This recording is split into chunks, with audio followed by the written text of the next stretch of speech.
All right, this is Senate Government Operations. It is, I believe, Wednesday, March 24th.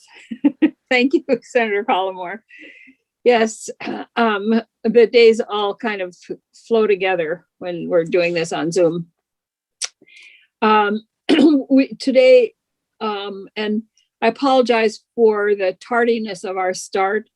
We just got off the floor and we're actually waiting for two more of our members to join us. But today what we asked for is, as you know, in S-124, which I believe is Act something or other, but I can't ever get acts straight. Some of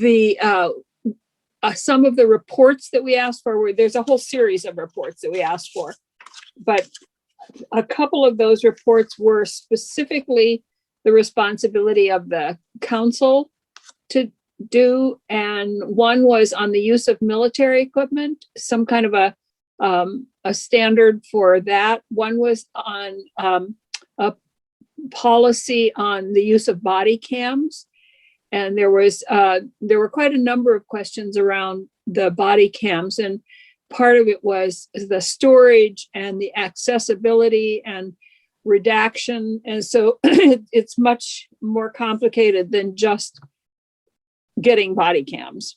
And then the other one was on the what we should be looking for. And this is not so much a policy, but just kind of a advice to local agencies and sheriff's offices and any other law enforcement agencies around what should we be really looking for when we're looking for law enforcement officers. And then in addition to that, are there other things that we need to look at when we're looking for supervisory roles? So those are the three that we asked you to come talk to us today about. And although I didn't say this when sending out the invitation, if there are in any of these, if there are legislative solutions that need to happen or anything that needs to be put in legislation, if you would tell us what those are also, so that we can get those in someplace. Does that make sense? It does. Yep. Great. So then I realize we're kind of late today, so just do as much as you can, and we'll have another time and take up other reports also.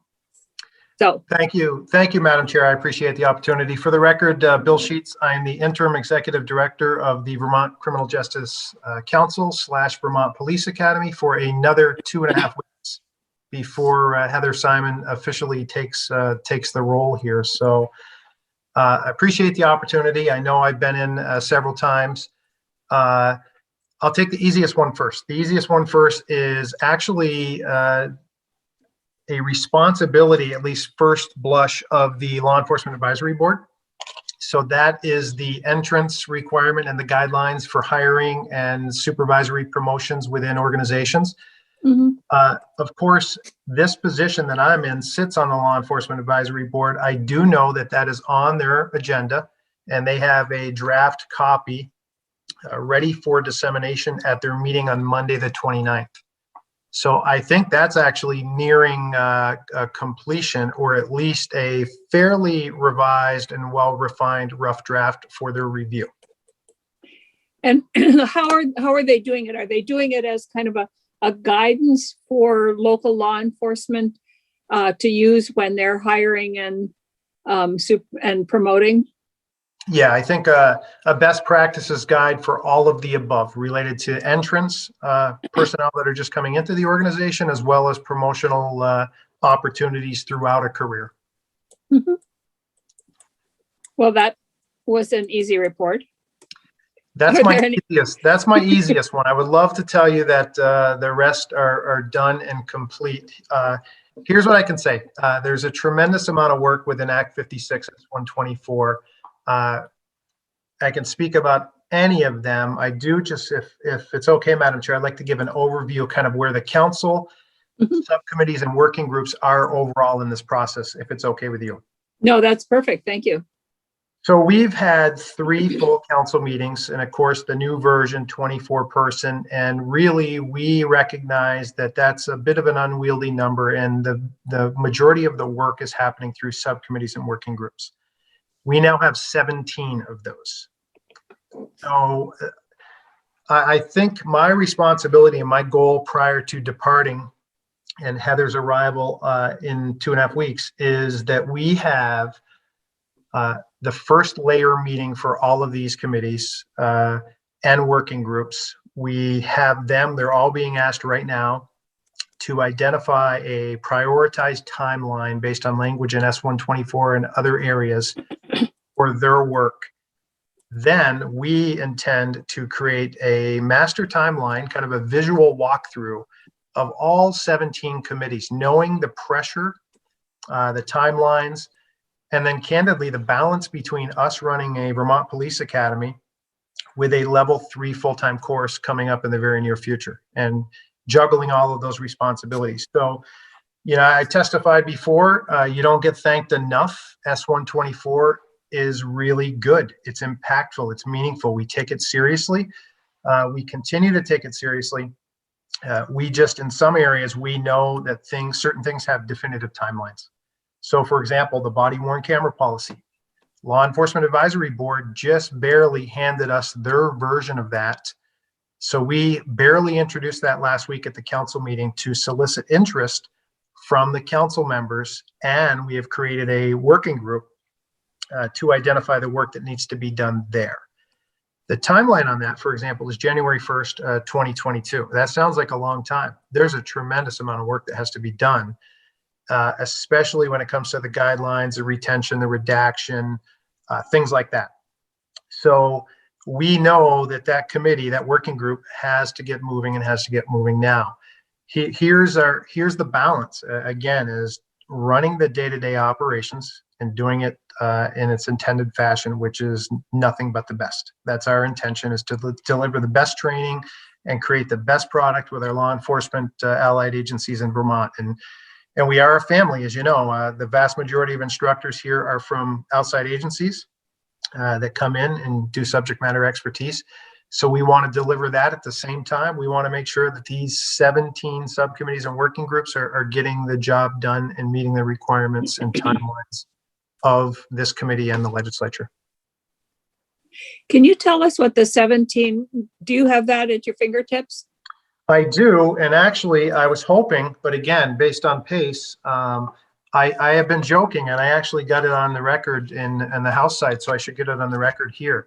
I believe that if either Lindsay Thaverge or Cindy Taylor-Patch, the 2 directors, if they murder me, it might be a justifiable homicide based on the pace of work right now. So that I should get that on the record, because my intent is, and our intent is, to not only get this information to you, and I can cover it with you verbally, but is to, on our website, have a page dedicated to each and every subcommittee that will have a marching orders, kind of a charter, have the language specific to S124 or whatever the driving language is, the list of subcommittee members, a place to warn and post and list meeting minutes, and essentially keep track. So anybody in the public can actually look and determine what progress that we're making, and an independent page for all of those.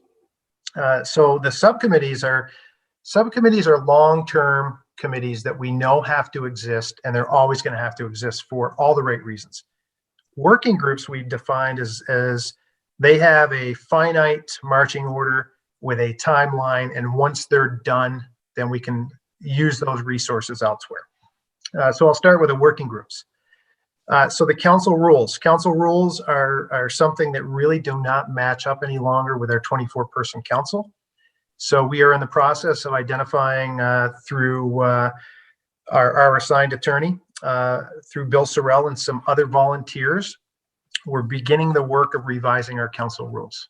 And of course, that's a legislative process as well, and that'll take some time, but it's much needed because it reflects the old construct of the 12-person council. The Military Equipment Acquisition Working Group. So they will kick off their first meeting. I know it's a topic today where we will take a shot at the creation of a model policy related to the acquisition of military equipment. So we already have several volunteers from the council, as well as from chiefs, sheriffs, and various associations in the state. And that's the neat part here. All 24 council members and or their proxies have been tasked and have readily accepted any and all challenges related to working on multiple subcommittees. And it doesn't get any better than that, because they know the impact and they know what we're trying to accomplish. So to have them interwoven with our staff, with the larger law enforcement community, it is a seamless way to get this work done, and they truly understand what we're trying to accomplish. We have the model body worn camera policy working group. We have solicited interest for facial recognition technology working group. We've been tasked, again, Act 56, S124, with coming up with a recommended policy. Many of these, by the way, we know have a public outreach component. So for some of these without a timeline, they may be more late summer, so we can actually have an in-person kind of a hearing. So the council can kind of take some testimony as to the thoughts of the public. Wherever there's that public input piece, we take that seriously. And I think while Zoom's a wonderful thing, I don't know that it can quite deliver the same impact as in person, but we'll probably try both. We have the entrance testing requirements working group. So this is a big one. This is a real ask to make sure that everything we're doing, both written test and psychological profile, is contemporary, that it can be delivered 24/7, asynchronous to an agency candidate. They can complete that. The results can go to the agency. They can go to us. This is where, candidly, Madam Chair and committee, we need your help. We ask again. I know that Bill Sorrell did a great job the other day testifying that we've had some success on the House side, and House Appropriations did in fact come over with a recommendation for 2 positions. It's going to go to Senate, has gone to Senate Appropriations, and we certainly appreciate that recognition. And that's related to professional regulation, and I could talk for hours on how we're doing with that. It's that committee, that subcommittee, by the way, currently meets an hour and a half a week to hear professional regulation cases.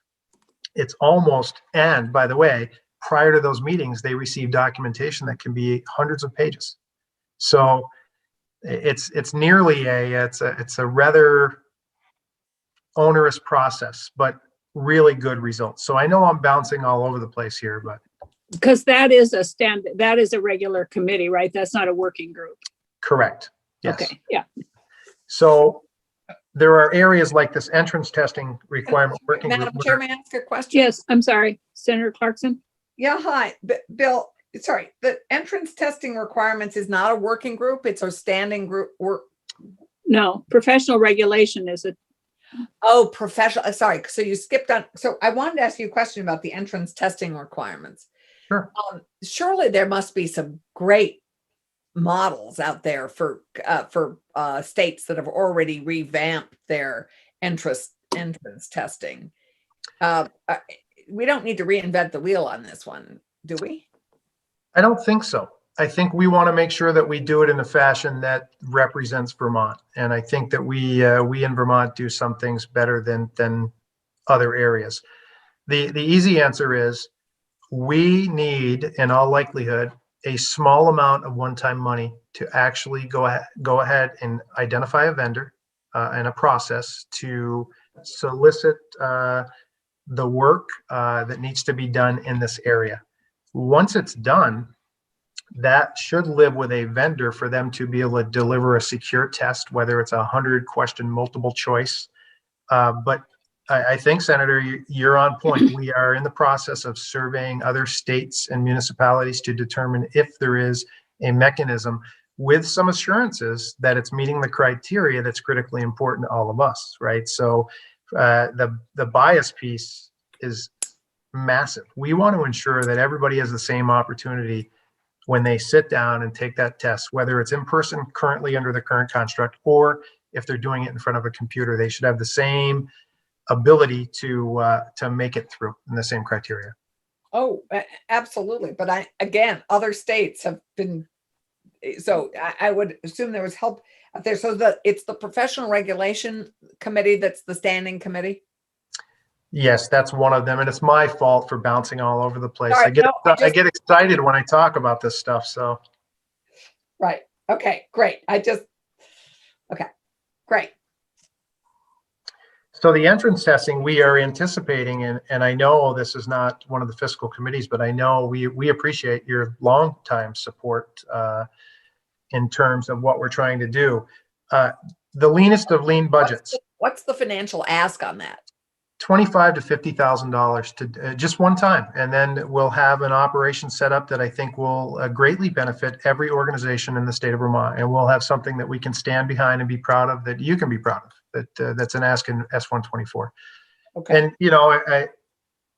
the testimony, and I can't remember if it's been in this committee or not, but prior to my arrival here, it's been widely known, very thin budget in terms of right now the ask is 2.7 just in general funds, 10.5 full-time equivalent state, and 1.5 interdepartmental transfer just grant funded.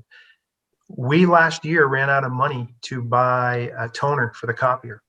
And candidly, it's unacceptable when we're asked to do all of these things that we take serious. We really want to achieve everything that you're asking us to achieve.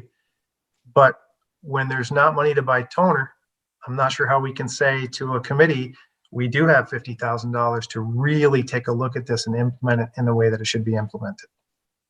And Madam Chair, if I may. Yes. Yes. This sort of underscores what I heard you say is that this is the council, not the academy. Right? Well, that's always the that the plus of being in an agency and underneath an agency is you'd have all that additional both financial support and just infrastructure support. But this is not that. This is the council, which is going to stay independent. It's really both. That's the difficulty with the discussion, right? We have a 24-person council that lives over here. We, the staff of the Vermont Police Academy, essentially work for and support that 24-person council. The budgetary impact that I'm talking about is, in fact, the Vermont Police Academy, but it's interchangeable.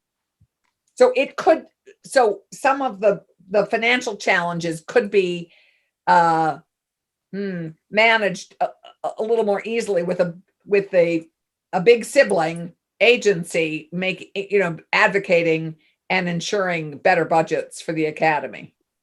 Yeah, it's hard to have a voice of just 12 people when you have no seat at the table in the form of a commissioner or a secretary. Yes. And Sherling would be, whoever's in that position, the secretary of the agency would be presumably a much louder, A, has a seat at the table, and B, would be a very strong advocate. Just an advocate, and honestly, we might not have to go back to the legislature, and it might be easy to find $25,000 or $50,000 in an $80 to $120 million budget than it is in a $2.7 million budget, where 93% of it is beyond your control. It's salaries, benefits, fee for space, and things like that. Right, and so I think what our committee, and I'm sure our chair is going to ask you this, to just clarify all your asks this year, because I've so far heard this afternoon $50,000 and 2 positions. Is that right? We will, as we go through. I mean, at the very end, we'll need to know what all of those are. But right now, we're not really addressing the asks in particular, but where these working groups and committees are in terms of what they're doing. And then as you go through, like with the entrance testing requirements, you need a small infusion of cash. So we've got that. So we'll be keeping track of all of those asks. Thank you, Madam Chair. The other 3 remaining working groups, and again, there are 9 of them, training curriculum review working group. So we always need to be mindful that we're looking at all curriculum to make sure it's relevant, it's contemporary, it's best practices. So that's an ongoing thing, but specifically in S124, it requests that we take a look from a number of different lenses. There is the Tactical Medical Training Working Group. So that's a very small working group that's looking at the delivery of critical first aid in the field. So in tactical situations where somebody, it's applicable in a situation like Boulder, Colorado, the shooting there, right? That where you have something massive like that, or any critical injury where we can either equip and respond to either officers or citizens and help them in critical need. Then there's the Field Training Evaluation Program. So the last component, once somebody graduates from here and gets a certification to become a law enforcement officer, is their requirement to pass a field training program that's completed in the field. Again, that's always a program where we want to ensure we're doing best practices and we're taking a real comprehensive look at that. The last working group is a Leadership and Supervisory Training Working Group. What we learned, especially in the COVID environment where some things were put on hold. I think, again, I've had the opportunity through consulting to travel throughout the US and Canada. I'm pleased to proudly testify that I think we do it as well as anyone in the country for basic training. So the level 2 to level 3, where I think we can improve and we should improve are delivering training for officers that are a little more mature or leaders in the organization related to supervision, culture, things like that, that I think we can offer courses, whether it's internally or we bring those resources in. I think we really should, we owe it to the agencies to create a really comprehensive, mature training matrix that can identify those trainings that we most critically need for the profession to get better. And then that takes us to the existing or newly created subcommittees. Fair and impartial policing. So that's been a subcommittee for a while. There are several asks. We are in the odd number year, so we have to deliver a training. This year, we prefer to do that in person. We're going to do that related to getting better at perceptions at roadside and doing a better job at traffic stop data collection, as well as some other bias-related trainings. So they're working on that right now. The biggest, by far the biggest committee, 23 people, subcommittee, is the Training Advisory Subcommittee. Many of those working groups I named are subsets of those that include some of those members. That really is responsible for all the deliverables under the guidance of Cindy Taylor-Patch, the Director of Training. So it really is all-encompassing. A very large ask on a continual basis to look at curriculum, the way that we're delivering training, being responsive to things like de-escalation, the use of force, and again, implementing best practices kind of across the board. The Professional Regulation Subcommittee, we've talked a little bit about that, and I could talk about that for hours. There's a waiver subcommittee. So we reinstituted the ability for somebody to come in from out of state, that is an out-of-state police officer, that can essentially give us their portfolio of their experience. We assess that portfolio and identify which specific Vermont trainings they're required to do so that they do not have to complete the entire 800 hours level 3 basic training. So that we're getting more requests on that. The state police has recently decided that they're going to look at out-of-state waivers as well.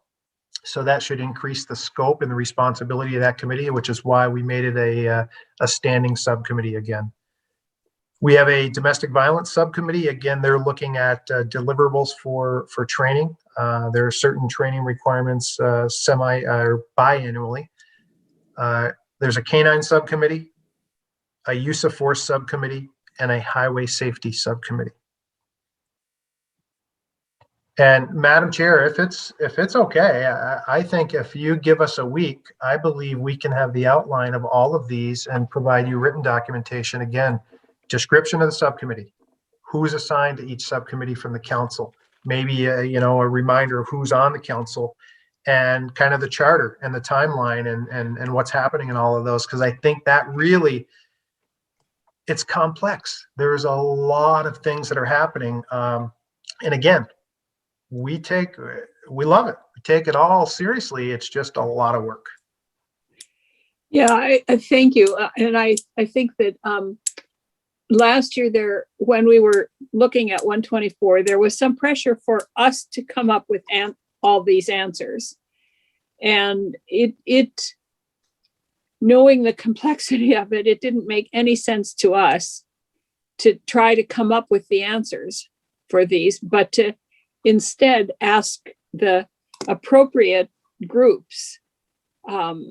In your case, for example, it's headed by the council, but it involves the ACLU and the Human Rights Commission and different groups on different issues here. So it made sense for us to ask for, and we realized that it was putting a lot of work on the council, but in the end, I think that the answers that are presented to us will be much better thought out and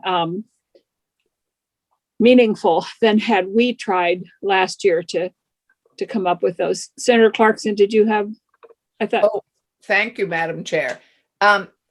Bill, these are all great subcommittees. The one that glaring missing one is mental health. I mean, really, I mean, canines. I mean, I know you have canine units, but canines, mental health is a much bigger issue for the police world than canines. We've talked about having it a standalone committee. I can assure you that that is a critical part of the training advisory committee. So that could be the same for many of the discussions that we have within that subcommittee. But we actually have had an open discussion about creating a separate standalone long-term subcommittee related to mental health. So I think that's impactful, Senator, for us hearing it from you, because even though I think we're giving it the due recognition that it critically deserves, it might be better served to actually be more prominent on our website, standalone subcommittee, where we're identifying that we're taking that particular issue very seriously.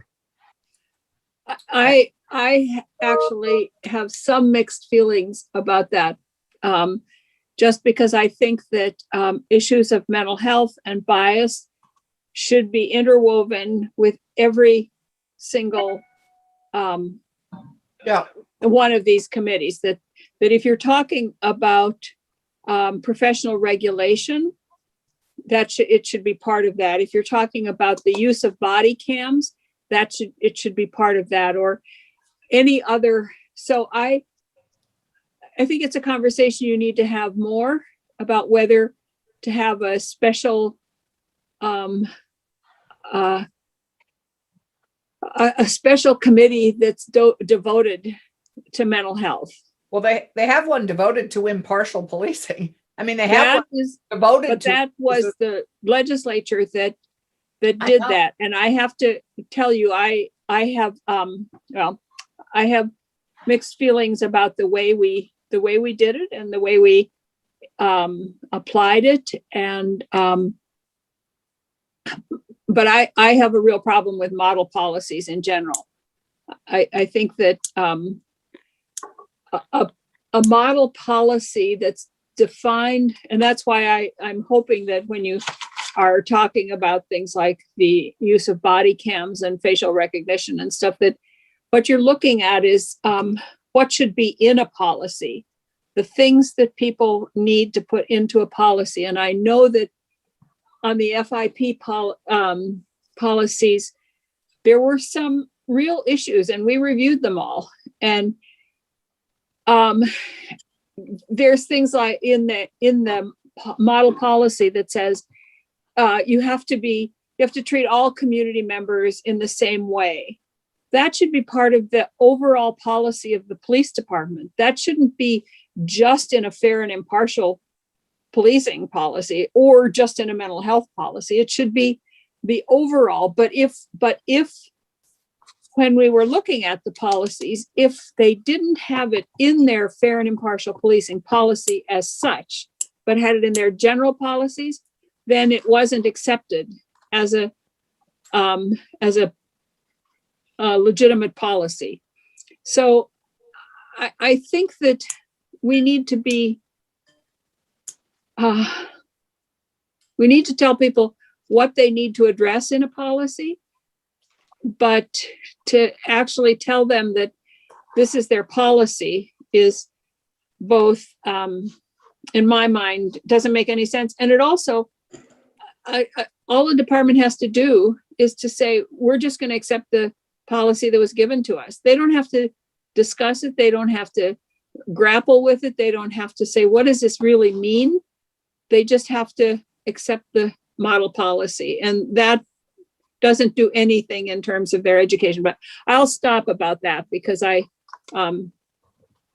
just feel so strongly that when we do model policies, we're doing a real disservice to people instead of telling them, these are the 27 things you have to address in your policy. But anyway, so that's my little speech for the day. There are Yes, Senator policy Colomar. than that I need out of committee help on. I mean, I get some of what you're getting at, but we can chat about it at another point. But the difference between a policy and a model policy and giving them a charge, Well, I'll just use one example that has nothing to do with law enforcement here. At one point, we were looking at a model policy for school lunch programs. And the Agency of Education, at the time it was the department, but came up with this model policy about what the school lunch program should look like. And so it didn't require anything on the part of this individual school. They didn't have to sit down and say, what is our community like? What kinds of foods are available to us? What can we buy locally? What is the best kind of food for us to prepare for our students? Do we have ethnic choices here that we need to be sensitive to? I mean, it didn't, all they had to do is just accept the policy. They didn't have to have any conversations at all. You want them to own it by making. I want people, when they have a policy, I want them to sit down and say, these are the 27 things we have to address. How are we going to address this in our policy? Okay. That's all. I want them to own it instead of just accepting something that we tell them to, which is exactly what happened with fair and impartial policing. So Senator Colomar, huh? I hear you saying that you want them to own it and incorporate it in whatever fashion it works for them. Yeah. Senator Colomar. Yeah, thank you, Madam Chair. Bill, I didn't hear anything, but maybe I was dozing here, but I wasn't. School resource officers, how do they figure into this in terms of how do they get trained now and where are they going to fit in? Yeah, Senator, it's so that's not necessarily under the purview of the council or the academy. Once you complete basic training and you're in good standing in your organization, your respective organization, if they have a school resource officer program, can then solicit interest and select. They would obtain the training. We could host a training, but essentially that is the responsibility of that host agency to do that. Where we have in the past here, under our umbrella, hosted subject matter experts related to school resource officers. The content largely is controlled by outside expertise. So at the discretion of, the level of training is at the discretion of that individual agency. So it falls to each local agency basically to train their own people or find them? Yeah, there's very few now that still are in the school resource officer business. It's definitely diminishing. Thank you. Madam Chair, if I may just touch base on the policy question quickly. Yep, please. So in large part, we do very little policy work. That's the responsibility of the respective organizations. They have comprehensive policy and procedures. Where I think we find ourselves getting involved is when the organizations perhaps don't do as they're supposed to. And there's a legislative mandate that says, hey, you know what, perhaps you're not getting it right in fair and impartial policing. So we're going to ask the Law Enforcement Advisory Board and the Criminal Justice Council, and appropriately so, to come up with some model policy language. That's where we do a dive into creating policy. But generally, that's the responsibility of the organization. Our charter is much, much more broad in terms of the delivery of training. So as it relates to mental health, for example, we're going to concentrate far more on an interwoven approach to deliver throughout our curriculum every chance we can inject de-escalation, for example, better communication skills, better outreach. We're going to do that. So it's all interwoven. So we're not heavily policy driven in these working groups and subcommittees unless and until we get those marching orders from the Senate, and then we're going to take it seriously and we're going to do it. But generally it falls to the organization. Yeah. And that's how we did the fair and impartial policy, and swept into that the immigration policy, which I still think was a mistake, but to have them be in the same policy. But anyway, any more questions or anything?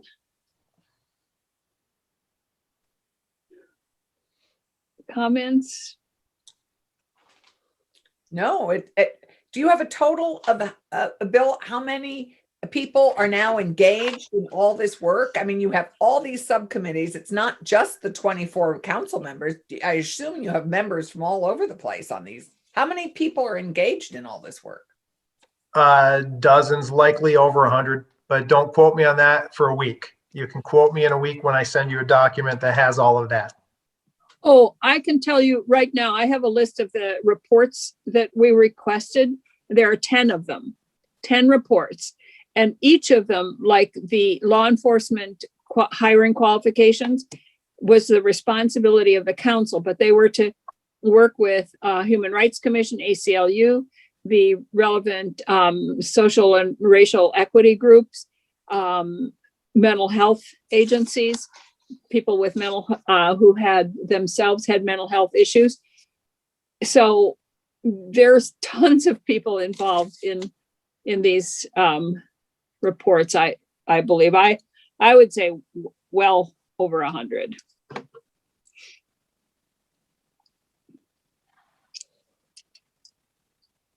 All right. So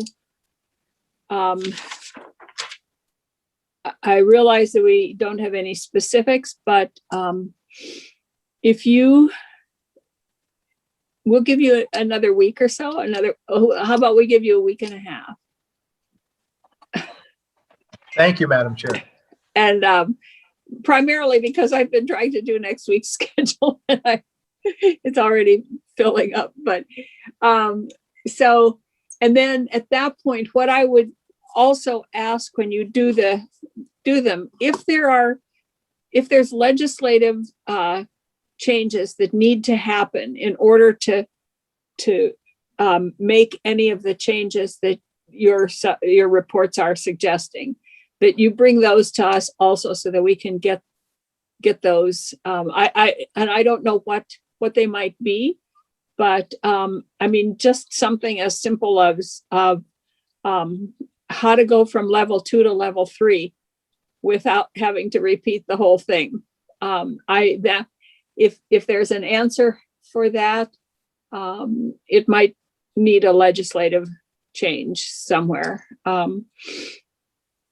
Or I don't think we need to change the kinds of training that you do, except what would be interesting is if you would bring us also a list of the kinds of training that we have mandated over the last 5 or 6 years, that without regard to reducing any training, because we've mandated a number of hours in different areas, and I'd be curious what those were.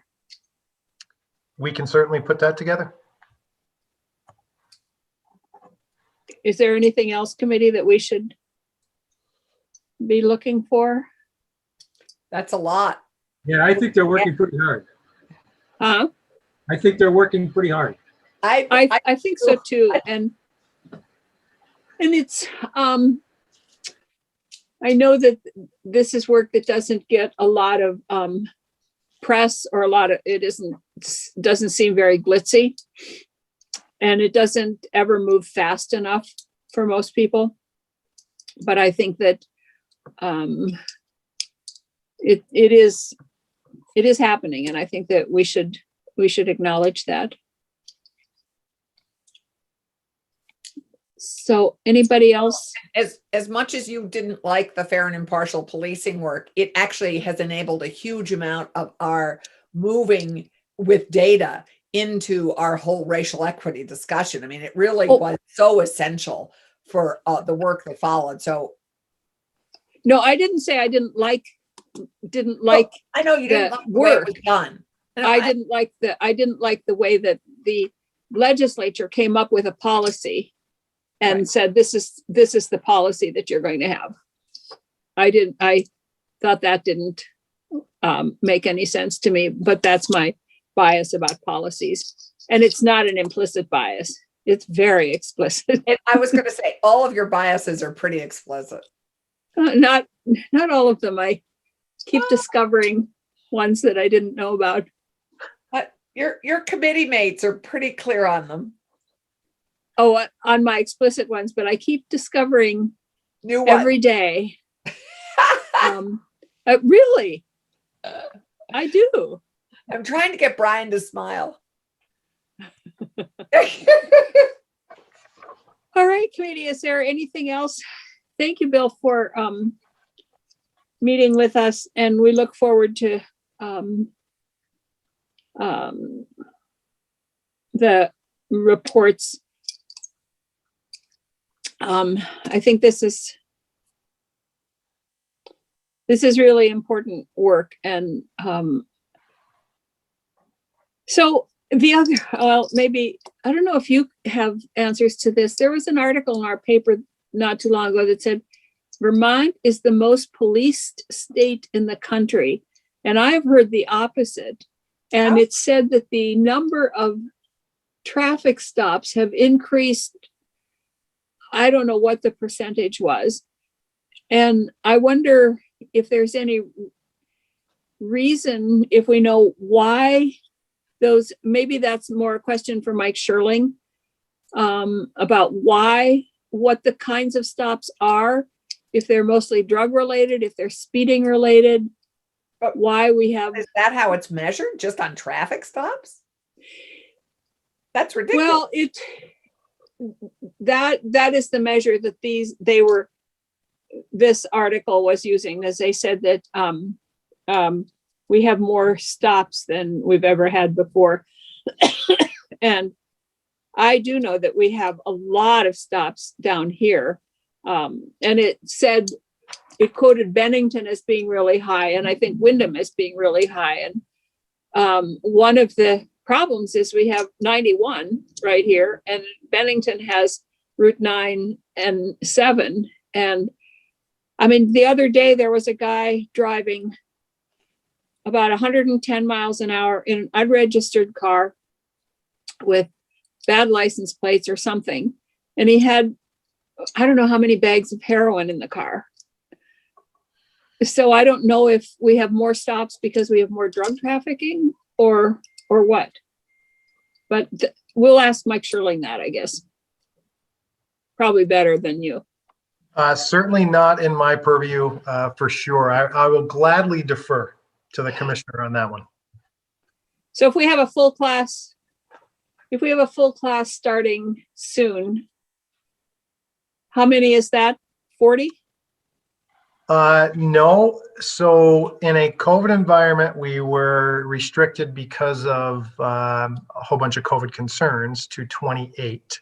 We do believe that we can move from that number because at this point, we feel confident that while we cannot enforce vaccinations on anyone because they're emergency use authorization, we believe that most recruits will enter our academy fully vaccinated to include staff and support personnel.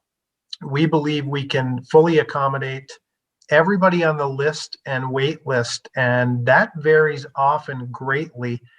But sadly, including wait list right now is 35 or 36 people. And they have to pass the physical fitness test, the entrance that happens.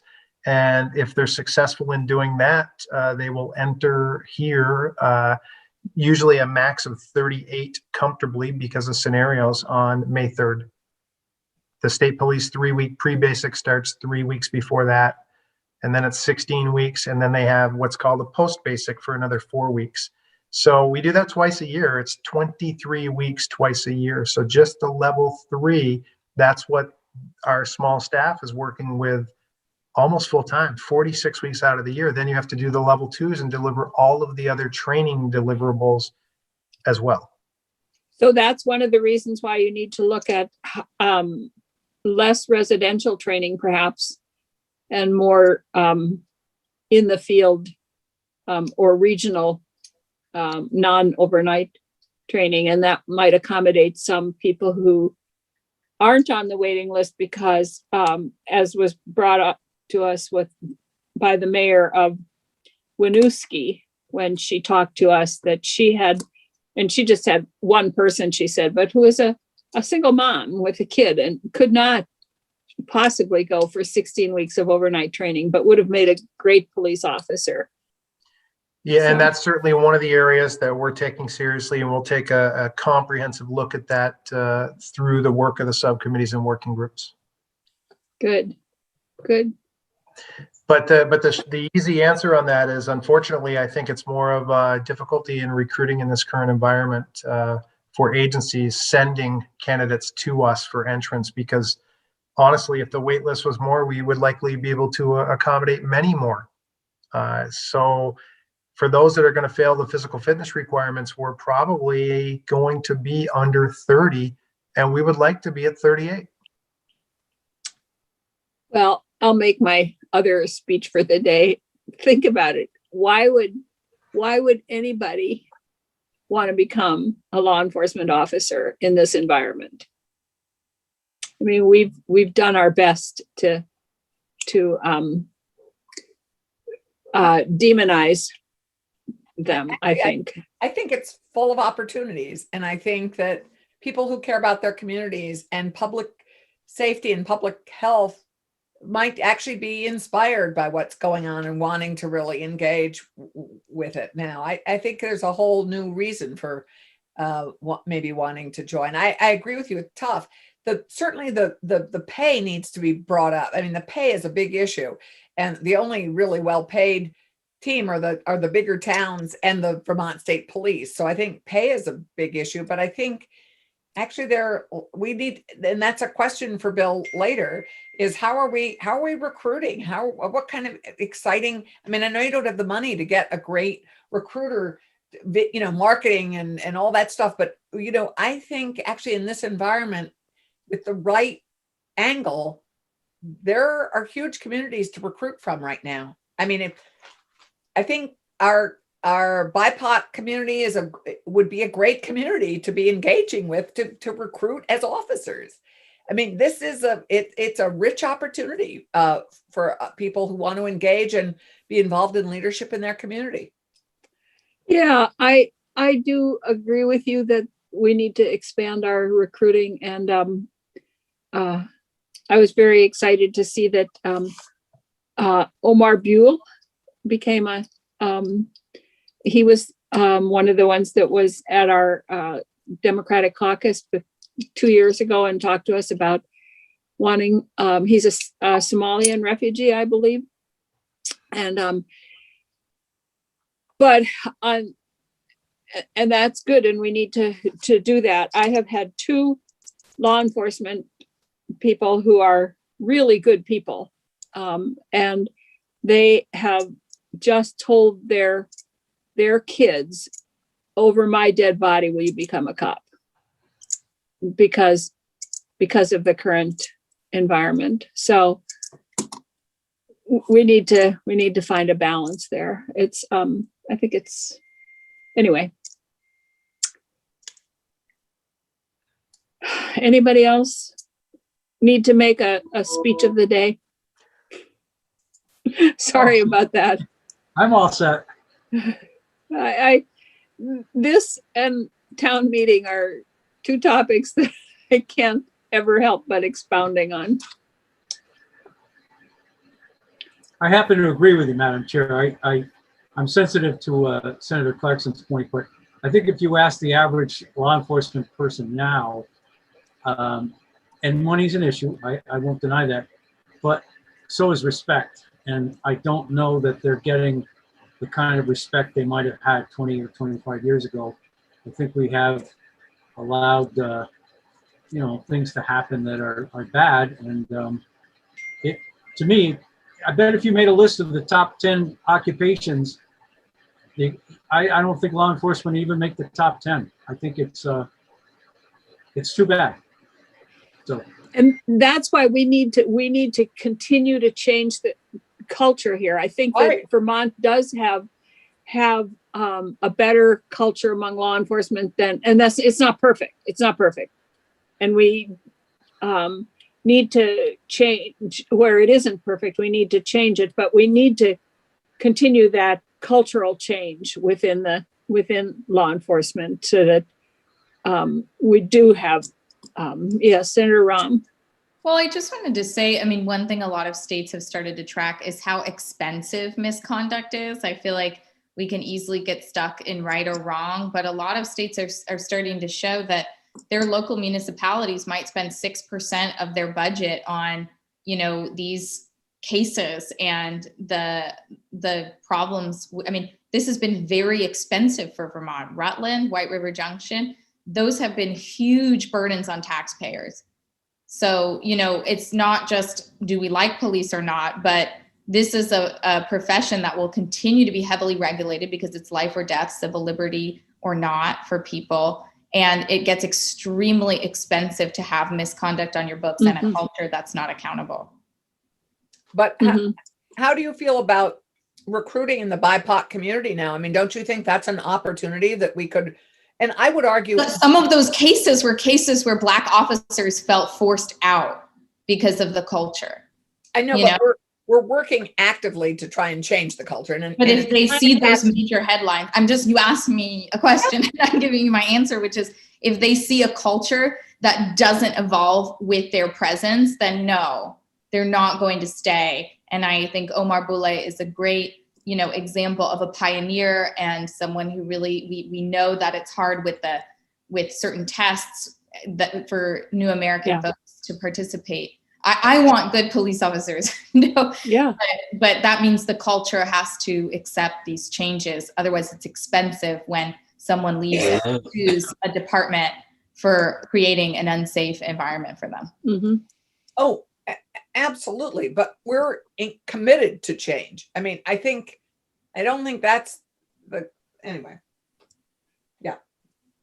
Well, we are. And I think most of our law enforcement leaders are.